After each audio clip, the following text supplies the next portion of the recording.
Good evening and welcome to the iGPFun Super Formula Lights League. Round 10 takes us to a new venue at the Miami International Autodrome in Florida. I am Tom Kent in the commentary position with Jim Cunningham. He'll be with me for the ride around this beautiful circuit. Of course, as I've already mentioned, it's a new one that was unveiled in 2022, or opened in 2022 rather.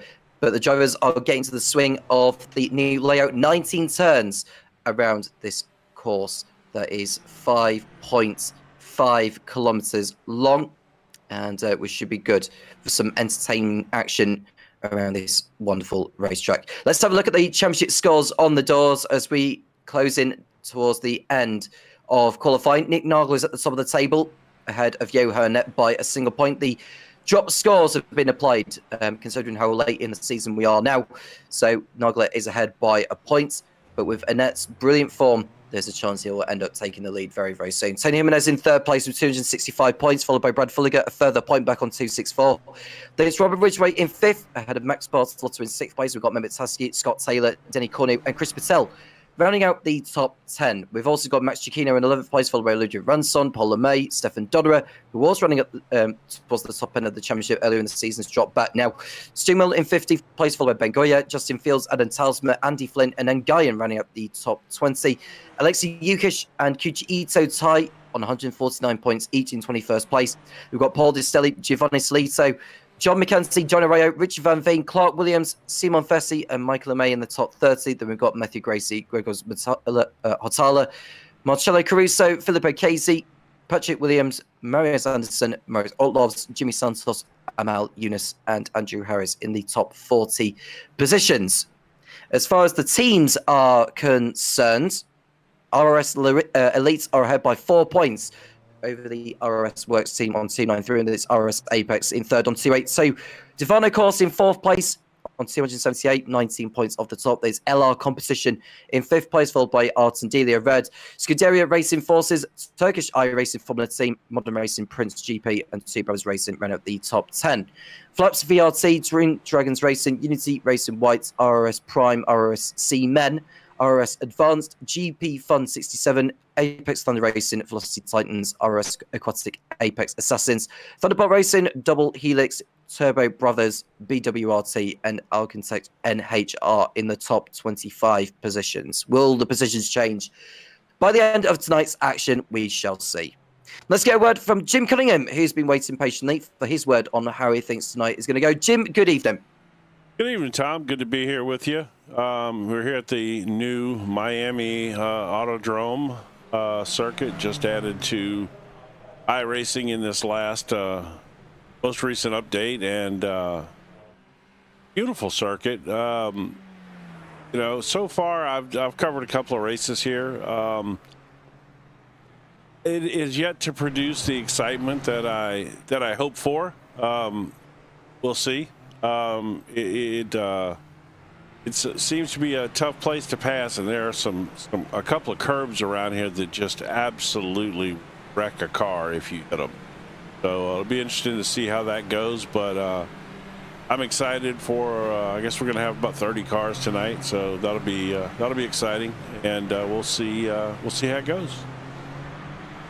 So far this season, we've been to Spa, Indianapolis, Silverstone, Sebring, Road America, Motorsports Park, Monza, Donington, Laguna Seca, and tonight we are racing in Miami. 2 rounds to go after this one, Zandvoort and Barcelona to wrap up the season. Johan Annette comes into this on a run of 4 wins in a row. Will he make it 5 by the end of tonight? Well, so far he's at the fastest time.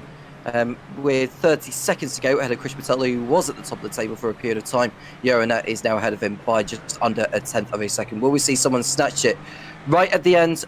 We shall see. Yeah, it's obviously right before we came on air, Johan Annette had gotten up to about 5th or 6th place on his second lap, and we were wondering, since it was a new circuit, if somebody might have a chance to snatch pole from him tonight. But he's since then put in two laps that were better than Chris Patel. Good qualifying effort from Patel, though. Very close to taking the pole there. So that's nice to see with him. Unisamal and Fulliger and Nick Nagler running out your top 5 so far, but we still have a few drivers on track. Somebody may sneak in there and potentially steal a spot away. And Filippo Casey and Robert Ridgway have yet to post times on the board. They're thinking perhaps the long road ahead, because they probably feel there's going to be quite a bit of drama at the beginning. Now, as far as drama is concerned, the drivers have been briefed about lap 1. No active overtaking until the exit of turn 8. And that's the hairpin that goes onto the so-called back straight before they get to turn number 11. We didn't talk about this pre-race, so I'll just bring it up here now. Did you see the penalty that was issued this week? No, I didn't see that. Okay, yeah, there.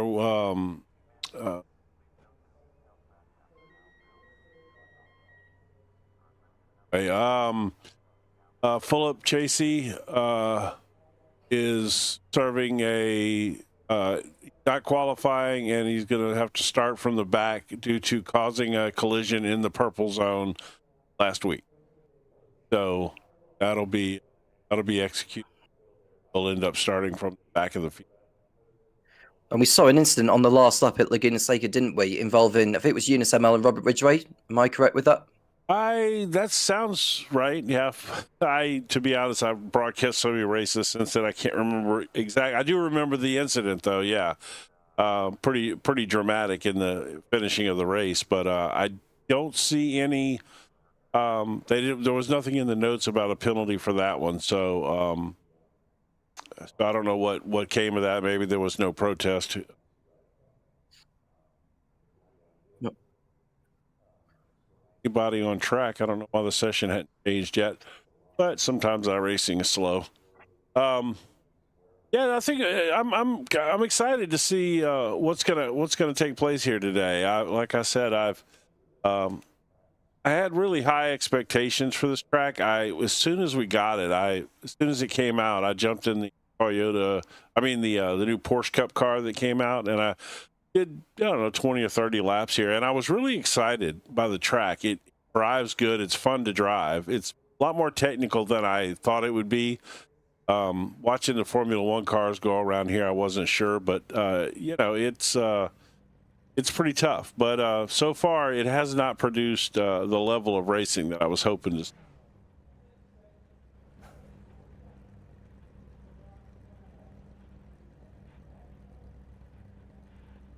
And so qualifying concludes. It's Johan Net on pole position with Chris Patel alongside him on the front row. On the second row, we've got Eunice Amel and Brad Fulliger. And then on row number 3, it is Nick Nagler, the championship leader, ahead of Tony Jimenez, the reigning champion. Row number 4 comprises of Stefan Dodderer and Scott Taylor. And then we've got Mehmet Taski and Justin Fields, rounding out the top 10. On row 6, we've got Ludwig Ranson and Paul LeMay, with Ben Goyet and Kuchi Ito next behind in 13th and 14th positions. Gregor Zetala and Harry Saston on row 8, followed by Michael LeMay and Dorian Arroyo on row number 9. Row 10 is Paul Distelli and Stu Milne, and it's the Canadian Adam Talsma ahead of home hero Matthew Gracie. Richard Van Veen and Shota Yokobori on row number 12, followed by Don Kalker and Robert Walton. And then on row number 14 are Patrick Rowlands and Ryan McDevitt. And the back row of the grid are those that didn't set a time in qualifying, Robert Ridgway and Filippo Casey. Yep, I see. Yeah, he's back there. I wonder what happened with Ridgway not getting a time in. Tough place to start for the back here. This place is pretty tight. I imagine overtakes are going to be at a premium here, so it'll be curious to see how this is going to play out. Just waiting on 3 more drivers to join the grid. Robert Ridgway, Don Kalker and Scott Taylor are all due to make their way onto the grid. We've got about 10 seconds to go before the lights do come on here. And can Johan make it 5 in a row and head into the championship lead at Zandvoort in a week's time? Chris Patel will be determined to pick up a win here. The lights are coming on now when the Extinguished will be racing here in Miami. Lights are on. Lights off, it's going. A brilliant reaction from Johan Net from pole position. Chris Patel will tuck in behind as they go through turn number 1. Remember, there's no active overtaking. Oh, you can just see Johan Net running wide at turn number 1. He got a little out of shape but Chris Patel wasn't able to go through that time around. So Yeranat leads the way ahead of Patel and Amal, with Brad Fulliger in 4th place. And just going back to what I was saying about the active overtakes, they will begin after turn 8. They're going through turn 4 now, and this is turn 5. And then it's like a triple left-hander, you could say, through turn 6, 7, and 8. Although there is a kink on the exit of turn 7, so the kink is turn 8. And now overtakes can begin. Yeah, this is, of course, down the long straightaway here. There's a little bend in it, but, I don't think they will have to lift it all there. This should be a good opportunity at the end of this to see some heavy braking zone passing. There goes Patel on the inside of Yeranat into turn 11. Is he making his way through at this early stage? He is, and Patel goes through. But he speeds in front of Donat. And that couldn't avoid him. He had to slam on the brakes. And through goes Brad Fulliger into the lead. Oh my goodness, what drama there.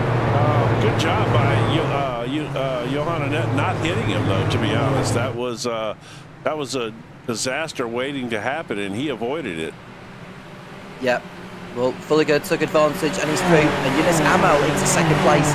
And then it's Nick Nagler, Tony Jimenez, Stefan Donnerer up in 5th place. And it's Yeranat down to 6th position. Patel, after that spin, is down in 11th place behind Justin Fields. But you can see there is more action further up ahead, as we can see Nick Nagler going through on the inside of Yunus Amal for 2nd place. And further back, that is Ludwig Ranson being passed by Mehmet Taski. Taski through what is now in 8th position. And Patel has got through on Fields at the same time. Yeah, this is a tight little battle right here. Look at this. Oh, I thought they were going 3 wide. That's Nagler, who's got Mel for company. There's Jimenez, the reigning champion, not loosening his grip on that trophy yet, but he is running out of time to make an impression to do anything about the likes of Nick Nagler, and Johan Annette will be in for a bigger challenge now than anticipated, which I think from an audience point of view is good to see. But Nagler and Fulliger. Fulliger's opened up a 1.4 second gap out in front already, Jim. Yeah, well, that's... Annette spun. Sorry, Annette spun. Sorry, I'm going to have to interrupt. Annette has found the barrier. Annette, who was destined to take the lead in the championship after this, is out of the race. Oh, my goodness. Wow. Well, that certainly changes things. Showing he's in 29th position, but surely he's caught the barrier somewhere, or has gone back into pit lane anyhow. I mean, the camera's not picking him up. It looks like he's out of the session. He could well be. So that's Johan's race done, unfortunately. Not the first time this season he's been in the wars, but hopefully, maybe, he might just come back out and circuit, or be at the back of the field, and actually make up some positions. This will probably end up being one of his drop scores for this season. Now, I've mentioned he's already failed to finish this season, or at least missed one of the races. He missed Indianapolis in round 2, and he also finished 13th at Silverstone. So I think he may as well perhaps call it a day. But the trouble is, taking that risk is you don't know what would happen in the last couple of rounds. I think someone has spun. That might be Jimenez. Jimenez has spun at turn 17.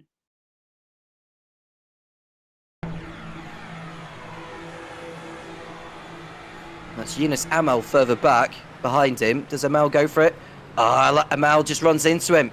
He runs into Tony Jimenez, and I'd imagine Amal, who stops there, I think he's just waiting for Jimenez to get going. So that's good driver etiquette from Yunus Amal, but that's another mistake in what's been a very eventful season with Amal being involved in so many incidents. It doesn't seem like any sign of stopping for him. This is Ludwig Ranson, who is going to go through here. He had to take evasive action, go to the outside of Jimenez, and he lost a position, perhaps maybe 2 actually, as a consequence. Yeah, wow. Okay. We've had some pretty big drama here right off the bat.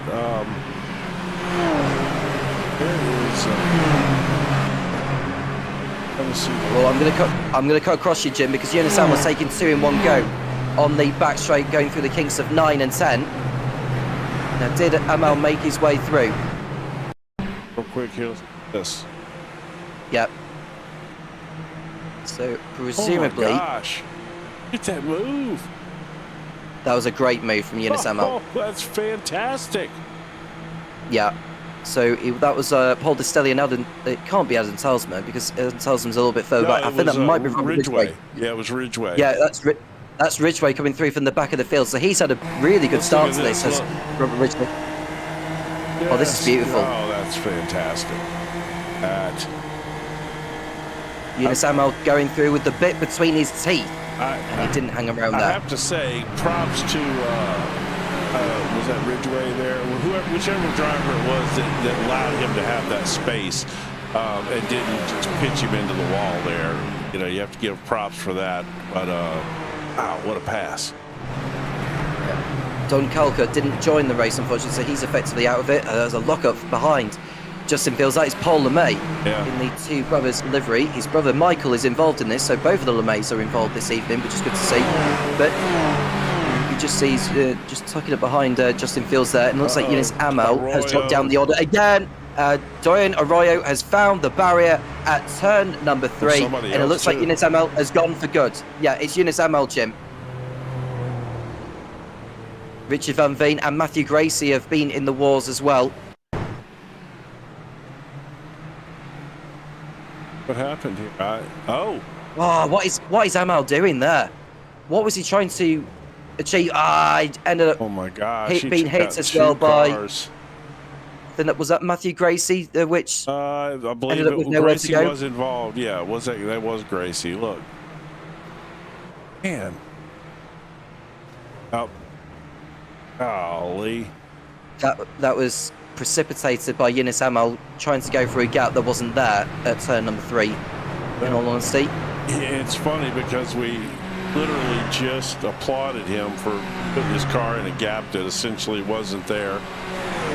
And a couple turns later, he does it again and ends up 2 cars getting wrecked in the process. There's Yunus Amal out of the race again, and this has been a very, very wretched season for Yunus Amal, been involved in so many incidents this season, as I had already alluded to. But it doesn't seem like his kind of season at all, to be brutally honest with you. Ben Goya is on the tail of Tony Jimenez now. Ben Goya is having a better race than expected, actually. We don't usually talk about him fighting within the top 10, but he's now running on the cusp of the top 10 in P11 behind the reigning champion. I'll say this: we have mentioned his name a lot more this season. You know, he's starting to find his moments. You know, it may not be as consistent, and sometimes an incident will end up taking him out, but he does seem to be finding his moments. Looking through Yunus Amal's record this season, non-finish in Spa, didn't participate in Indianapolis, non-finish at Silverstone, non-finish at Sebring, didn't participate at Road America, non-finish at Motorsports Park, 3rd place at Monza, did not finish at Donington, and he ended up crashing out on the last lap. Despite actually being classified in 17th position, it's not been his season at all. And it's a shame, because we know how quick he is over a single lap, and we know he can get involved in the fight, but his driving is sometimes a little bit too aggressive and too clumsy, and I think that might be something for him to work on in the next season. Yeah, well, I mean, yeah, it's kind of how it goes. I always say this. You find a guy, they find a little speed, and then they got to work on consistency. Then they get their consistency up, and then they make that next step and find just a little more speed. You know, and I think that maybe that's where he's at. He's at a point where he just, he's got to find this consistency at the speed that he's running at now. You know, because those aggressive moves are kind of the difference. You know, in how fast you end up being. There's a heck of a battle right here. Paul LeMay right behind Justin Fields to the outside. Is there going to be room for him to go through? Well, he leaves Fields enough space, and he wisely backed out of it there, did Paul LeMay. But now he's got Tony Jimenez on his tail on the run down to turn number 4. It'll be too risky for Jimenez to go for it from there. It's not the kind of corner you expect overtakes to happen. So he wisely sits back. He's going to be waiting until turn 11. Paul LeMay will get the benefit of the draft from Justin Fields coming out the corner. Fields goes in a little too deep, and LeMay has to tuck him behind. And this is helping Jimenez, actually, because now that LeMay had to get off the throttle to tuck him behind, Jimenez may even take 2 in one go if he can help it. He's looking for a gap in the middle between LeMay and Fields. He's going to make contact. That is far too risky. And Jimenez wisely had to get out of it, because otherwise that would have been an airplane accident. He got it right there, though. I think LeMay got out of it. At last. I think LeMay got out of it too. I don't think any one of them wanted a part of that. If that was someone else, they would have gone through, and that would have been an accident. Well, you have to give him credit there. He stuck his nose in there, but I guess he was going to check and see if they were going to give him the room to get through there. But wow, okay, that was exciting. More exciting than I was expecting. And this is the difference between being a consistent driver and someone who just goes for too many risks. And Jimenez decides to be patient. And he's looking to the outside of Fields. Even if he doesn't get the job done at this corner, he has got the high ground for when they get to turn number 1. So on the inside goes Tony Jimenez as they go over the line to begin lap number 7. Jimenez is through past Justin Fields, and he's up into 7th place. Yeah, what a textbook pass right there. It looked like LeMay might try to follow him through there, but I think the circuit is against Paul there. I don't think it works to his favor. Well, he's done well in this one, despite the fact that the circuit may not be to his taste. But the good thing about him is that he held back and didn't go for it at turn 3. Yeah, well, Paul, I mean, the one thing you can absolutely say about Paul LeMay is he's a smart race car driver. He doesn't make just stupid lunges too often. I mean, we all have a tendency to do that every once in a while, but for the most part, he races really smart. Scott Taylor going through on Ludwig Ransson for position. Or I should say Chris Patel got by Scott Taylor, my apologies. Yeah. Patel making his way back up the order now into 4th place. We are beginning to see the Patel that we've been waiting for compared to what we saw at the beginning. Fields has gone back through on Paul LeMay for 8th position. They've been fighting at it on this lap.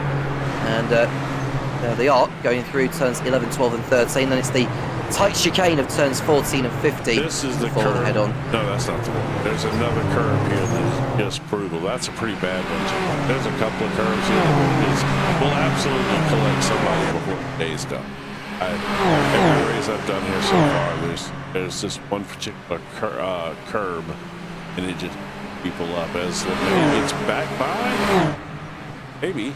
And sailing on by Justin Fields, but Fields will have the inside for turn 17. Will they leave each other space? They do. LeMay keeps it out of the barrier, and that's him through at last into P8. His brother Michael is further down the order in 15th position behind Robert Widgway, who's continuing to make his way through the field very, very, very nicely. Yeah, he's flying, man. We're 8 laps into this race, and he's up 15 spots already. Obviously, starting at the back was, he's faster than the drivers back in that section of the field. But my goodness, what a move he's having right now. He is on a roll. Of course, they get tougher. 25 out of the 30 drivers who had started are still going. Don Culver didn't even start, actually. We've lost Johan Annette, which is the big headline of this race so far. And as far as the championship is concerned, Dorian Arroyo, Eunice Amel and Matthew Gracie have also gone no further. Richard Van Veen did rejoin the race, but he's down at the back in 25th place behind Kitchen. So, I think also had to go back into the pit lane for repairs. Yeah, what a crazy race. Did we... Well, I'm not... Did we go back and ever look at Johan Annette's crash that put him out of the race? We've not yet, but I don't know whether it was a crash or whether it was a connection issue for Johan Annette. I'm going to do some looking here while we focus on the battle. I'll search for that. Brad Fulliger could not have dreamt of a better situation than this. The man running in the lead is... he's got a great chance to improve his score quite considerably.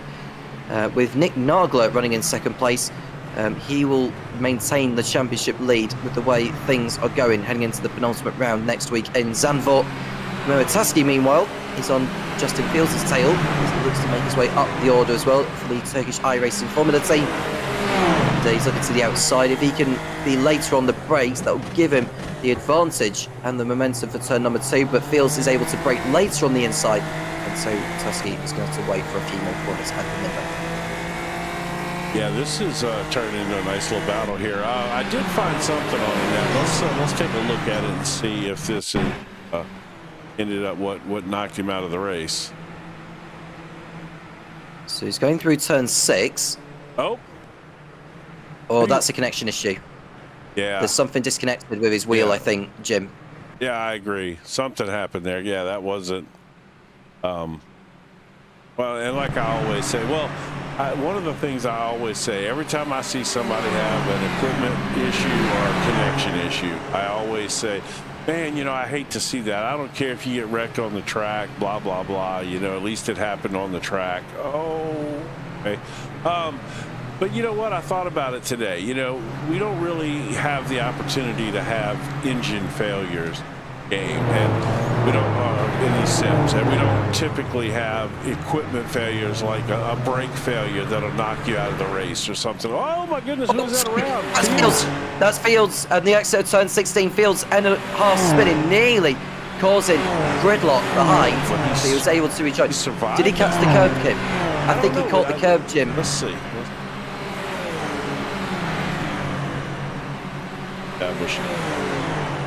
See what happened. He might have that. I believe that is the spot where that curb gets you at.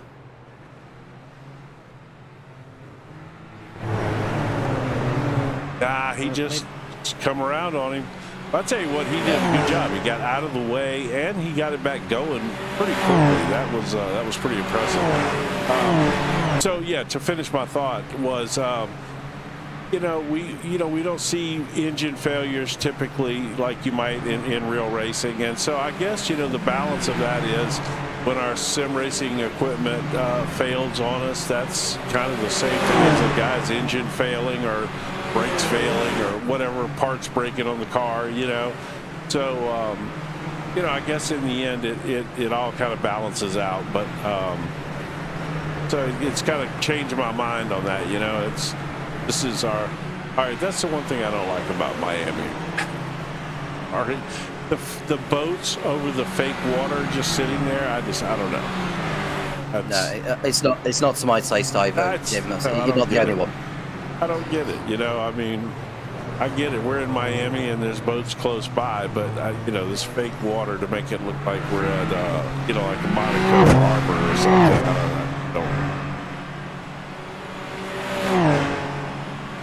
Well, Harry Sutton was the latest to send Justin Fields down the order, so Fields is down to P13. The consolation for Johan Net is that his 13th place finish at Silverstone, which was one of his 2 drop scores, or would be, yes, will now end up being applied to his total. Right, which is not a horrible finish, for the size fields we have here. Ridgeway coming up the move here. Nice run on by. Nagler running in second position, destined to keep hold of the championship lead. Brad Fulliger, if he was to take victory here, he would move on to 297 points. Tommy Jimenez with where he is in the field. He is on course for what is 37 points, I believe, in this race for finishing in P7, which he's already achieved at Indianapolis, believe it or not. But his points table will then improve to 302. Johan Annette's score of Silverstone will now be applied, which will give it an extra 31 points. He'll go on to 323, and Nick Nagler, who's running in second place, will be on 335. So he'll be leading the championship as it stands by 12 points over Johan Annette heading into Zandvoort. Yeah, that's obviously unfortunate for Annette. He misses a couple of races during the year, but he typically does not run into a lot of problems when he is at the track. So he obviously makes the most out of his races that he attends. Well, yeah, it's having a nice run, man. Really nice run here. 5th place, up 3 spots.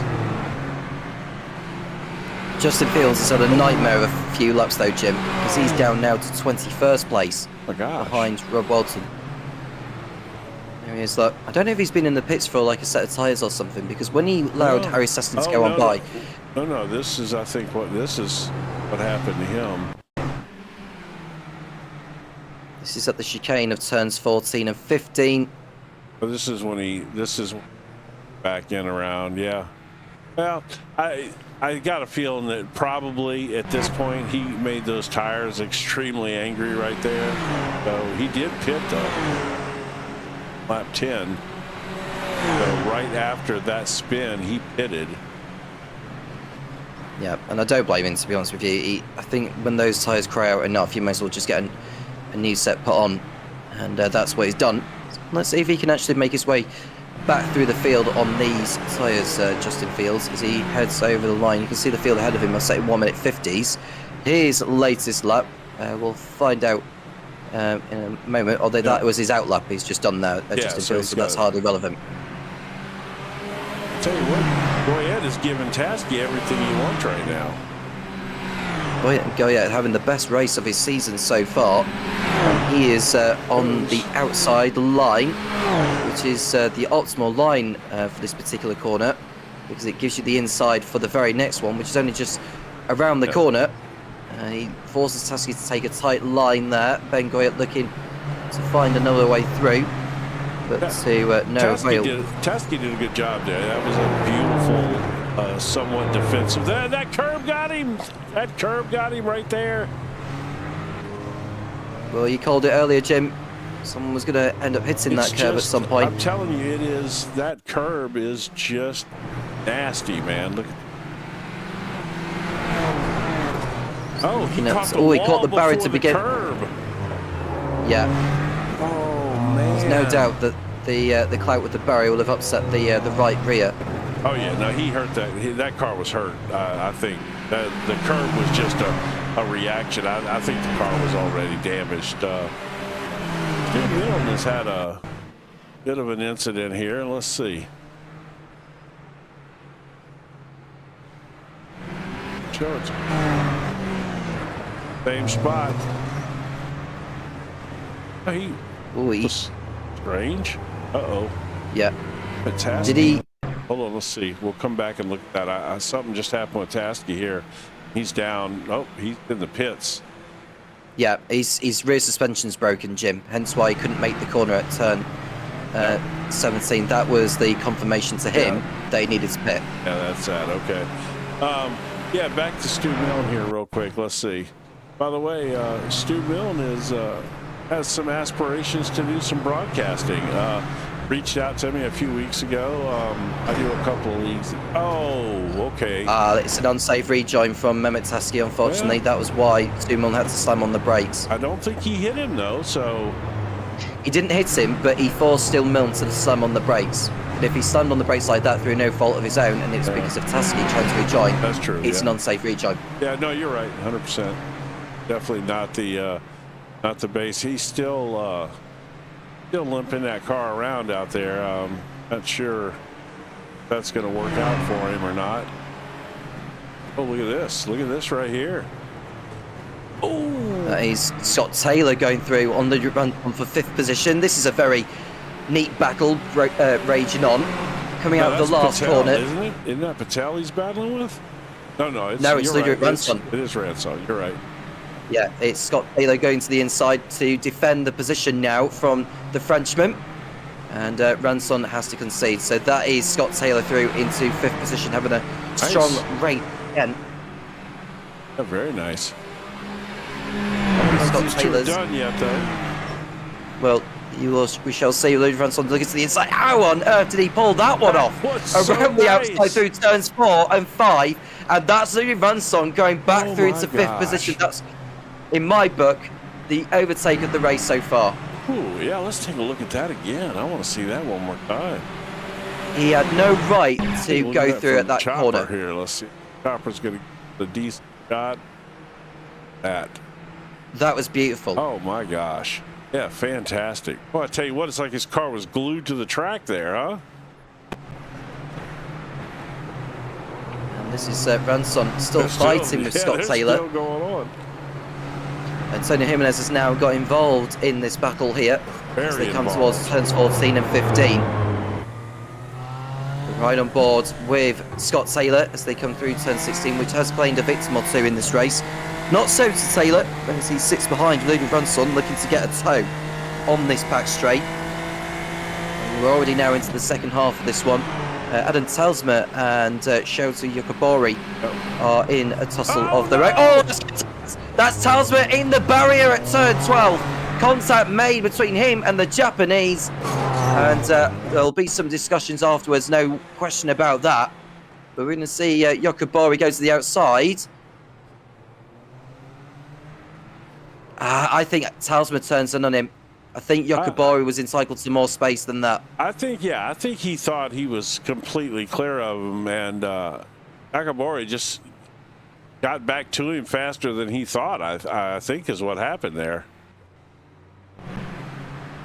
He's probably needing to pit now as well. Yeah, he's got damage as Talsma, so that'll be him off into the pit lane. Tell you what. My goodness, well, the actions... I tell you what, we're seeing some decent passing here, though. Better than I thought. But also quite a bit of incidents. You know, this place is going to end up being a tough track, I think. I really do. They're still hot and heavy, these two. Yeah, Taylor and Runson still fighting it out. Taylor to the outside. If he can slam on the brakes later than Runson, then he should be through. He's got more than half of his car over alongside, but Ranson's able to wear it later, running a little too deep though. And Jimenez feels that he can get involved in it, but I think at that point, I think Taylor knew he couldn't make the overtake happen, so he's having to sit in behind. Ranson's going to get a toe off the car ahead of him. It's a back marker. That is not Chris Patel. He's further up ahead by another 8 seconds. 8 seconds. Yokobori has retired following the contact he had with Adam Talsma, so he's gone no further. To the outside goes Scott Taylor on Rudy Ranson at turn 17. No way through yet for Scott Taylor or Tony Jimenez, but the battle's raged on between Stefan Dodderer and Chris Patel for the final podium position. Yeah, this is, oh man, we're really heating up now. We're getting all kinds of battles up here at the front of the pack, which, fantastic when that starts. The sun has popped out as well, and that might improve the track temperature. Well, let's see. I don't know if it's going to, it may hurt it actually. Let's up this. 27. I mean, that's warm, but for Miami, that's not horrible, you know. Miami's hot. That place is, it's very tropical. It's high humidity, high heat down there. Into the last 11 laps of racing here at the Miami International Autodrome. Oh my gosh. And there we look at Chris Patel going through on Stefan Dodderer for third place. I'm surprised Dodderer left the door open like that. He did. And he didn't even fight that, Jim. Oh, I don't know. He didn't seem to. He gave him plenty of room to make that move. And so Patel is through to third position ahead of the Dutchman. Patel has recovered very, very well actually off that spin on the opening lap when he was fighting with Johan Annette for the lead. Yeah, and it's going to be too much of a tall order for him to chase Nick Naga, in my opinion, because he's got 9 seconds to make up, and even if he's to catch up to him, he needs to find a way to get through on him. Yeah, and Nagla's had some good fast laps. Is running at least as fast or faster than Patel almost every lap, and plus, to be honest, Nagla's out there on his own, just kind of turning hot laps, whereas, I think Patel's still going to have to deal with Dodderer here for a few more laps before if he maybe pull away from him. But so yeah, I think you're right. I don't see that happening. Probably a bit of a tall order, but then we've still got this little battle going on here with guys. Taylor is still stuck behind Ranson, and Jimenez is on the tail of Taylor, going through turns 2 and 3. At this point, I think Taylor's got to worry more about Jimenez than he does catching Ranson again. We shall see. No mistakes can happen around here, but Taylor's just focusing on the task in hand of keeping Jimenez back. And Jimenez is down 1 position from his place on the grid. Taylor's up 2. Ranson is up 6. And Ridgway, who started at the back of the field in 29th, is up in 12th position. What a nice, beautiful run to come through this field on this track. Up to 12th so far, and may get another one or two potentially here before this is over with.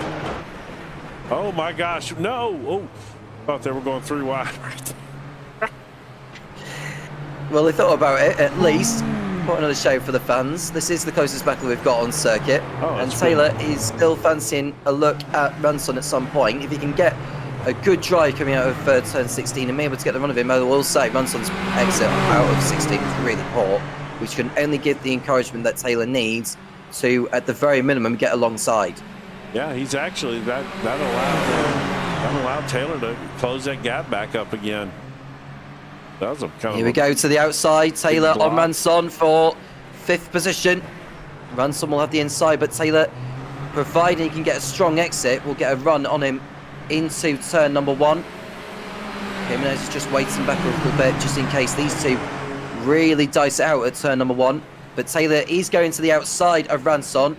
Will he be later on the brakes compared to the Frenchman? No, it's Ranson who's later on the brakes and brilliantly keeps hold of the place. This is brilliant defensive. Yeah, go on, Jim. Taylor needs to be careful there. You know, he left that wide open another lap or two, and I think Jimenez is going to send it right there on him, you know, because he's leaving some big wide open gaps there trying to set Dotterer up for a pass. But you take that wide line to get a good run out of the turn, you leave that entrance open for Jimenez to come slamming right on in there. Well, it was a strong exit coming out of turn 7 and 8 for Scott Taylor. Jimenez is on the tail, making the most of the slipstream. Mamataski's got through on Steel Mill, or at least he thought, because they're tussling now for position further back. That's for 18th place. We will stay with this battle as Jimenez is to the outside of Taylor. Taylor shuts the door on him. There was no way Jimenez was going to pull that one off, and so he'll have to wait for a few more corners at least. This is such good racing right here.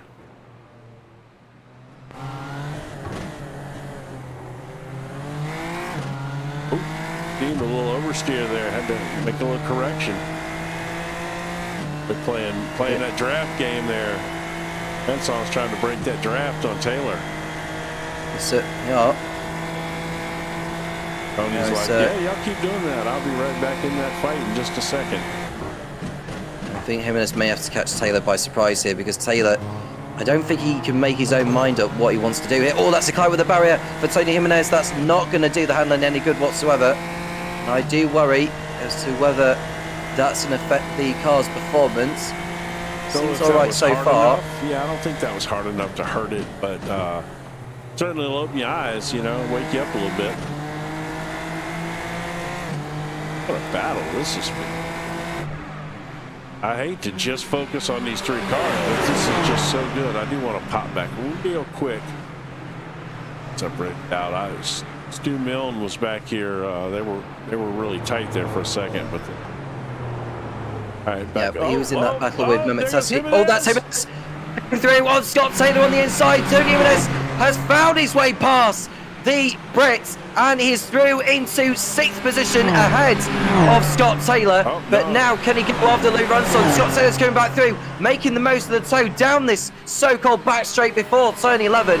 Taylor to the outside of the Spaniard, and is he going to be able to go back through by braking later? The answer is no, but Jimenez is going to have a tighter line into the complex, but Jimenez has found his way through. That was coming all along, Jim. Oh, man, I tell you what, Ranson is like a kid on Christmas morning looking in his rearview mirror there. He is probably so excited to see those two swapping spots back there. He's like, give me a second here. Let me get me a second on you guys. So Milne has made his way back into the pit lane, and so he'll drop further down the order. How did he end up with a... Oh, he ended up with damage, Jim. There was an incident. That's what I saw happening when I clicked back to him. He was fighting with Mamataski, if you remember, so I don't know if that had anything to do with it. Now let's go back and look real quick. Are we settled out here? All right. Have a second. So that's Mamataski to his left. Oh, don't tell me they collided on the pit straight.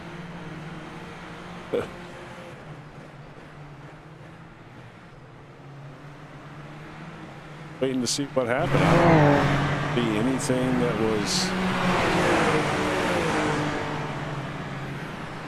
There's nothing we can see yeah, yet. I don't see anything. No, I don't. There was nothing that showed up as an incident. I just saw that battle happening, but then all of a sudden he's got a meatball. I don't know what happened to him. He's caught the barrier somewhere, Jim. I think it might be on the exit of here. Out of turn number 8. Oh, he caught the barrier. There it is. Oh, he got clipped behind as well. Oh, that's such a shame for Still Mill. Yeah, he just clipped that barrier. Then he got hit in the rear, which obviously is not, whoever hit him, it's not their fault. But Robert Bolton and Justin Fields have also been in the wars, Jim. They have hit trouble whilst we've been watching Still Mill's error. Hate to focus on all these wrecks, but what do you see? Oh, he took too much curb. Yep. Too much curb. He took there, Justin Fields. And he's probably going to end up reaching into the path of Robert Walton. Is that what's going to happen? Oh, don't tell me. Oh, it is! That's really poor from Justin Fields. He should have just gone into the runoff area. Yeah, well, Justin. That's right. Back to track action here. We did just have another incident here between Pella and Ryan McDivitt. I mean, McDevitt, who I've commentated for the first time today on, has run well. I don't think he's been involved in any incidents so far in this race. This is Gregor's Hotala. I think you're fixing to see the incident he's involved in. Well, he's the latest to catch the curb, but it wasn't anything as frantic as what happened to Justin Fields. So he's on his way. Oh, and someone else. That was McDivitt back there. Yeah, that was McDivitt that slammed into the wall right there. Watch this. He sees him spin, then just, oh my God, it just pushed out, oversteered on him so hard there. I mean, the line he took wasn't even great to begin with, Jim. No, but yeah, man, the line he turned and the car just did not turn at all. I'm such an American. I say push, which means understeer, you know. And it's such an American term, pushing versus understeer. Well, back to the action of live images. This is Tony Jimenez on the tail of Ludwig Ransom. I mean, Jimenez, I reckon he'll get by him before this race. Oh, he goes on the inside of Ranson into 16, or 17 rather. And that's a superb pass from Tony Jimenez. But it's not done yet because Ludwig Ranson has got the run on him around the outside. And Jimenez will have the inside line for turn number 1. I really doubt that Ranson's going to pull this one off. Unless he's feeling very, very brave now, he has to tuck him behind. So that's Jimenez through into 5th position. An important move in the race for the title. Yeah, they're kind of somewhat pulling away from Scott Taylor a little bit, but they keep battling like that, he'll be right back in the mix. There is Jimenez. We're seeing incidents everywhere. Kuji Ito has had an incident. Kuji Ito, who's running in 17th position behind Adam Talsma. Remember, Tusky's further up the road. This is Kuji Ito. So many single car incidents too. This is at turn 17 for Kuji Ito. It's a spin, or a half spin. Yeah. He carried on, did Kuji. I imagine this place is pretty slick, you know, because it's a lot of this is built over a parking lot or car park, as okay. You know, so there's probably a lot of oils and stuff from cars that have soaked into the asphalt around here, and as the sun comes out, it bakes and it brings all of those greases, things like that, up to the surface, you know, so it can, place that can get really slick like that. There's Robert Widgway, who's now in P11. Through all the drama has taken place, now 3.5 seconds off Gregor Sotala, who's running in P10, so there might just be enough time for Ridgway to come at Hurtala. They've only got 4 laps to go once they cross over the line. How in the world are we down to 4 laps? It has flown by, to be fair. It has. McDivitt's had another small an incident. I don't know if it's small or not. We'll find out exactly what he's been up to. He's got damage to his car, actually. And this is not good. I think this multiple. Yeah, he's turned in too early there, look. Oh, man. Oh, that's a big hit. And I think he's going to try to get it going and going to wreck it again. I got a feel. I don't know what line he was trying to perform there at turn 7. He was never going to make the corner. He was never going to make the corner at all once he was going to go that high. Oh, my gosh. That was, I'm not even sure what just happened there. That was brutal. I mean, that's twice in a row that we have gotten on him, and that car is just not turning at all. Tell up, Chief. Not really. Well, not that we thought he was going to close that gap on Nagler, but not make it. Looks to be consigned to a 3rd place finish for Suor Bertilla, which he was happy to take at the beginning. Yeah, good finish. I mean, well, to be honest, he was so fast in qualifying there. Well, I thought there was seriously a potential that he might get the pole there and Johan Annette. You know, when the fact that Annette was out, this is almost like I'm sure for Chris is going to feel a bit. Chris is going to feel a little bit like a missed opportunity, you know. But what a fantastic opportunity that Brad Fulliger seized, you know, on that incident. He got by him, and he's never looked back, man. He is off and running. But, you know, Nagler's closing that gap up on him. I think the gap has been as it has been all race. Has it? A second and a half? Yeah, it's been around about that all race between Fulliger and Nagler. Seemed like it had been further than that. I don't know. But, no. To be honest, I wasn't really looking because we've been focused on other battles so much. But, you know, Nagler's got 2 laps here to try to put something together and run him down. I would. Oh, poor Michael LeMay. Oh, man. Come on. You were having such a good race, too. What happened? Hopefully it's a little half spin. There he goes into turn 17. He just locked the rear brakes. Yeah, well, sometimes if you don't adjust your brake bias as these fuel loads come off these cars, that can happen. You know, it's a constant battle out there. You know, with having to make some adjustments to your car. The problem is now those rear tires are, you know, they're screaming in his ear right now. So he's going to have to really be careful in the next lap or so. So he's got to kind of take it easy now because he could really hurt himself. 2 laps remain for race leader Brad Fulliger. That did not something. Nagler just lost 2.5 or 2 seconds on Fulliger. What happened? Find out exactly what had been going on with Nick Nagler. Not that it really means anything. No, I don't think he was going to catch him, but in fact, we really don't have any real close battles leading up to the last lap here. We've kind of, looks like everybody's kind of settled into their position, so to speak. We'll battle back here, but this is for, you know, 20th and 21st. Nothing up towards the front at all. There we see Wilson on the tail of Patrick Rowlands. Wants to get that extra point if he can help it. Michael and May is that Paul and May further up the road, actually? I think it might be a lap ahead. Well, Michael and May, there's Michael there. Where is Paul? Paul's running in P8. Yeah, good run for Paul.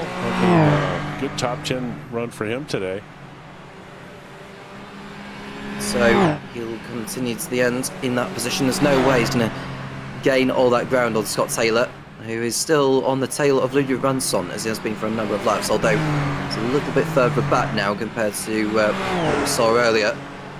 But Brad Fulliger, who's already won this season at Road America, I would say he's got an outside bet for the championship, but this was the kind of day he needed really to keep his hopes going. And Nick Nagler is on course for his 5th second-place finish in a row. Final lap starts. You know what? That's the kind of season that wins you a championship, man. It really is. Those are exactly the kind of season win championships. The consistency. I mean, it's got to be a bit frustrating for him, you know, especially with Annette out of the race that he didn't snatch a win here today. But my goodness, man, he has just been the picture of consistency all year long. It's been a remarkable drive from Nick Nagler, but also for Brad Fulliger, who started the race from 4th on the grid to leap up into the lead when Chris Patel spun in front of Johan Annette at turn 11, and he just never looked back. No. He's hardly been troubled from here on in. And you know, like I said, at that point everybody was still in the race. You know, there wasn't, you know, Annette wasn't out of the race or anything like that at that point. He just got by him and took off, you know, and then things unfolded behind him. But yeah, I mean, he's been strong. I mean, what a fantastic run for him. So Brad Fulliger, who has come into this thinking he might just sniff it going for the victory, depending on what would happen to the likes of Johan Annette and that. Well, he's taking advantage of the errors, and he's dominated here in Miami. First time the iGPFun Super Formula Lights League has contested this circuit, and it's certainly put on a different challenge for the drivers. And it's Brad Fulliger who has mastered here at the Miami International Autodrome. Brad Fulliger comes through the last corners, and he's going to be victorious here in Miami. He wins to close down the championship lead to Nick Nagler and Johan Annette. Nick Nagler finishes in 2nd place for the 5th race in a row, and it's Chris Patel who makes it to the podium in 3rd place. Stefan Donner will be 4th, and it'll be Tony Jimenez who has fought his way through into 5th. And we'll see Ludwig Ransson and Scott Taylor over the line ahead of Paul LeMay. Ben Goya with his best result of the season so far in 9th. And it is Greg Tala who will hold off Robert Whitray, who's come through from the back of the field, 29th to be exact, to 11th. Yeah, what a great run for him. Good run for Goyette too. You know, we were talking about it earlier. He's at 4 spots here into the top 10. Got him a nice top 10 finish here. Hattila as well. You know, that's a great run from him. But man, Ridgway's run 18 spots on this track is just fantastic. Trying to spin it, it almost looks like. Well, the race has flown by, and there we see Rob Wilson, who's still got Patrick Rowlands right in front of him. So this is going to the line. Yeah. Rowlands will hold on this time around. So Rowlands finishes ahead of Walton in 20th position. Somebody's doing some burnouts up there. Crashing them or something. Oh, yeah, there he goes. Look. No, that's Robert Ridgway cutting up. He deserves to celebrate. 18 spots up in this field on this track is pretty impressive. Well, he's not buying those tires. Might as well tear them up. Everyone has crossed over the line, and we'll run down on the race result here. Round 10 of the iGPFun Super Formula Lights League. Round of the first season of 2026. It's Brad Fulliger who takes his 2nd win of the campaign ahead of Nick Nagler. Chris Patel in 3rd place, running out the podium. And then we've got Stefan Donner in 4th place, Tony Jimenez 5th ahead of Ludwig Ransson in 6th place. And then we've got Scott Taylor, Paul LeMay, Ben Goya, and Gregors Hatala running out the top 10. Robert Ridgway with a brilliant back of the grid ride to P11 ahead of Harry Saston. Paul Distelli in 13th ahead of Michael LeMay and Mehmet Taski. Adam Talsman 16th ahead of Kuch Ito, who was the last driver to finish on the league lap. Richard Van Veen, Still Mill, Patrick Rowlands, Robert Walton, Matthew Gracie, and Filippo Casey were the rest of those to finish. The drivers that did not, they were Justin Fields, Shelter Yukabori, Eunice Amal, Dorian Arroyo, Johan Annette, and Don Calcutt didn't even take the start. Yeah, it's certainly some big names in there that did not finish the race. Wow. I have to say, Miami delivered. This was a pretty exciting race. And I have to say, we've been treated to a nice event here at Miami, considering it's one of the latest additions to iRacing. The drivers have got on with the job. I think they've enjoyed racing around here with these machines, and I can't wait to see how other championships fare around this brilliant circuit of Miami. But your last thoughts, Jim, with being 2 rounds to go. Zandvoort is next up. Well, I'm obviously looking forward to Zandvoort. That's that's always a fun track. It presents its own level, certain difficulties, So yeah, I mean, at this point, it's kind of exciting how this championship's going to shape up. I mean, it looked like Johan Annett was going to snatch the lead away and start his run to winning a championship, and then next thing you know, he's finishing 29th, and this is going to be a drop round, and got Nagler up there just doing Nick Nagler things, and so yeah, it's going to be very interesting. Nagler's looking stronger and stronger as the weeks go on. And so that brings the curtain down on the action for tonight, and a big twist in the title race with Johan Annett encountering issues in the early stages has allowed Nick Nagler to pull further clear in the championship. Brad Fulliger still has an outside shot with 2 rounds to go in Zandvoort and Barcelona. We shall see how that further develops. Thank you to everyone that's tuned in. Do make sure you like and subscribe so you won't miss a thing. And thank you to the drivers who have been putting on a brilliant, brilliant event here in Miami, Florida. It's time to wrap it up. Thank you very much for watching, and we'll do it all over again in 7 days' time. I am Tom Cairns with Jim Cunningham, and we'll speak to you again soon when the iGPFun Super Formula Lights League returns. Goodbye.